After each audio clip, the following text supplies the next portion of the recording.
Ne jemi shqiptar, kombëtarja është e jona, është e jotja, është e Tanit, është e Embit, është e gjithëve, është e tifozëve.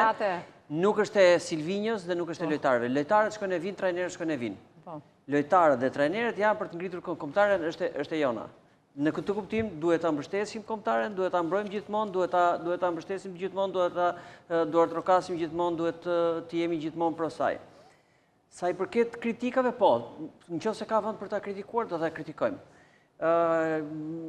Komentet e tifozëve janë nga më të ndryshme. Tifozët janë nga ata që të shajnë stadium fjalën e fundit, po bëre gol pastaj të mbajnë majt kokës. Kështu që i lëm komentet e tifozëve.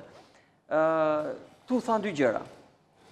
Tani fjali e pari ishte Silvinjo mbas Europianit nuk po implementon më dot filozofinë e vet dhe më vonë ti the, pse nuk përdori ata lojtar 1 2 3 4 por përdori këta tjerë? Atëherë, un kam përshtypjen, ose që kanë treguar performancë të mirë aty ku kanë luajtur.